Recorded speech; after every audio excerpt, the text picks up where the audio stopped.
வணக்கம்.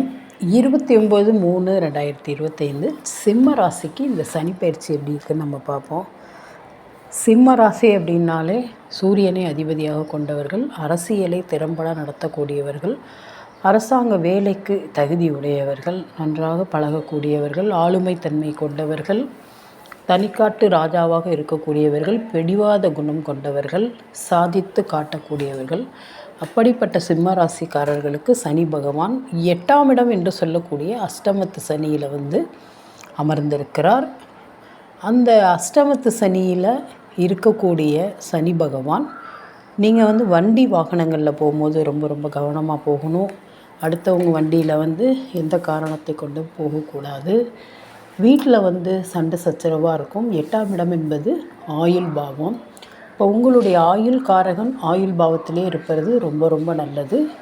அது ஆயுளுக்கு எந்த குறைவும் இருக்காது. இருந்தாலும் உடல்நிலை அவ்வப்போது கொஞ்சம் படுத்தி கொண்டே இருக்கும். அதுதானே தவிர மற்றபடி எந்த பெரிய பாதகமும் இல்லை. நீங்கள் வண்டியில் போகும்போது கவனமாக போங்கள்.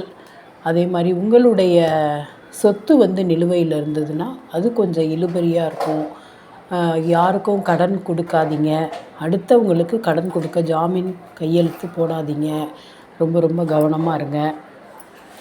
வண்டி வாங்கணும்னா பழுதடையும். அதை முன்னாடியே நீங்கள் சரி பண்ணி வச்சுக்கிறது ரொம்ப நல்லது.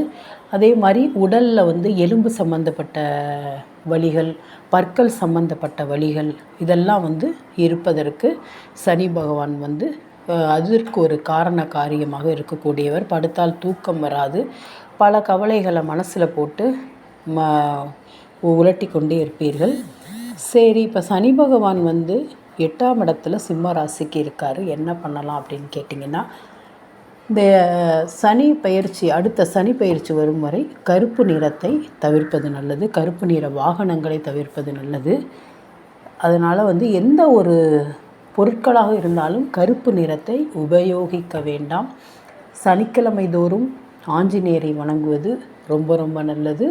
வெற்றிலை மாலை போடுவது அதைவிட சிறந்தது. உங்களுக்கு நேரம் கிடைக்கும் போதெல்லாம் நாமக்கல் ஆஞ்சநேயரை வணங்குவது ஒரு நல்ல பலனை தரும். பக்கத்தில் எந்த கோயில் இருந்தாலும், ஆஞ்சநேயர் கோயில் சின்னதாக இருந்தாலும் சரி, அதை நீங்கள் போய் சாமி கும்பிட்டு வரும்போது ரொம்ப ரொம்ப நல்லாயிருக்கும். அதே மாதிரி சனிக்கிழமை எச்சில் படாமல் காகத்திற்கு உணவருந்து விட்டு சாப்பிடுவது ரொம்ப ரொம்ப நல்ல பழக்கம். இதை செய்து பாருங்கள். எனவே அஷ்டமத்து சனி சிம்ம ராசிக்கு எந்த பாதகமும் இல்லை. ஏழை எளியோருக்கு, ஊனமுற்றோருக்கு உதவி செய்தால் மிகவும் நல்லது. நன்றி.